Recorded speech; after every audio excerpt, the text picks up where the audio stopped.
அண்மை செய்தியை பார்த்து வருகிறோம். கரூர் வெண்ணெய்மலை பாலசுப்பிரமணிய சுவாமி கோவில் நிலத்தில் வீடுகள் கட்டப்பட்டுள்ளதாக புகாரானது எழுந்திருக்கிறது. நீதிமன்ற உத்தரவின் அடிப்படையில் குடியிருப்புகளை காலி செய்யுமாறு கோவில் நிர்வாகம் நோட்டீஸ் அளித்திருக்கிறது. கோவில் நிர்வாகம் நோட்டீஸ் அனுப்பியதை கண்டித்து பொதுமக்கள் தொடர்ந்து போராட்டத்தில் ஈடுபட்டு வரக்கூடிய நிலையில் சாலை மறியலில் ஈடுபட முயன்றவர்களை போலீசார் கைது செய்திருக்கிறார்கள். இதனைத் தொடர்ந்து பொதுமக்களுக்கும் காவல்துறையினருக்கும் இடையே வாக்குவாதமானது நீடித்திருக்கிறது. இதனை அடுத்து தள்ளுமுள்ளும் நிகழ்ந்திருக்கிறது. இது குறித்த விரிவான விவரங்களோடு இணைகிறார் எம்முடைய செய்தியாளர் பிரபாகரன். வணக்கம் பிரபாகரன், என்ன நிகழ்ந்தது, எடுக்கப்பட்ட நடவடிக்கை என்ன, விரிவான விவரம்?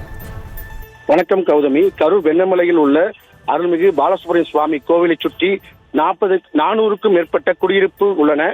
அந்த குடியிருப்பு மனைகள் அனைத்தும் கோவில் நிர்வாகத்திற்கு சொந்தமானது என்றும் குடியிருப்புகளை காலி செய்ய வேண்டும் என்று இந்து அறநிலைத்துறை சார்பாக நீதிமன்றம் மூலம் நோட்டீஸ் அனுப்பியது. இதற்கு எதிர்ப்பு தெரிவித்து அப்பகுதி மக்கள் பல்வேறு கட்ட போராட்டத்தை நடத்தி வரும் நிலையில் இன்றுகள் கடையில் அடைத்து ஈடுபட்டு வருகின்றனர். இதன் தொடர்ச்சியாக கரூர் மாவட்ட ஆட்சியர் அலுவலகத்தில் தொடர் காத்திருப்பு போராட்டம் நடத்தப்படும் என்ற இன்று அறிவித்திருந்த நிலையில் இந்த போராட்டத்திற்கு காவல்துறை அனுமதி மறுக்கப்பட்டுள்ள நிலையில் வட்டார போக்குவரத்து அலுவலகம் முன்பு கூறியிருந்த ஆண்கள் பெண்கள் என 300க்கும் மேற்பட்ட போராட்டக்காரர்கள் சாலை மறியல் போராட்டத்தில் ஈடுபட முயன்றதால் பாதுகாப்பு பணியில் இருந்த 50க்கும் மேற்பட்ட போலீசார் அவர்களை தடுத்து நிறுத்தி கைது செய்து காவல்துறை வாகனத்தில் ஏற்றிச் சென்றனர். அப்பொழுது போராட்டக்காரர்களுக்கும் காவல்துறைக்கும் இடையே வாக்குவாதம் மற்றும் தள்ளுமுள்ளு ஏற்பட்டது. மேலும் கைதாக மறுத்த போராட்டத்தில் ஈடுபட்ட ஒரு சிலரை போலீசார் குண்டுகிட்டாக தூக்கி கைது செய்து தனியார் திருமணமன்றத்திற்கு அழைத்து சென்றனர். இதனால் அப்பகுதியில் பரபரப்பு ஏற்பட்டுள்ளது.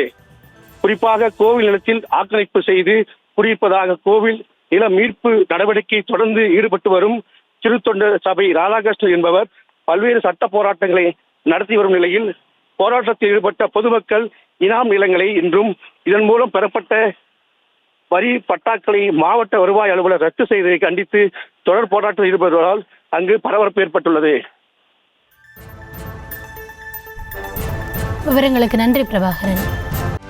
செய்திகளை உடனுக்குடனும் துல்லியமாகவும் தெரிந்து கொள்ள சப்ஸ்கிரைப் பண்ணுங்க.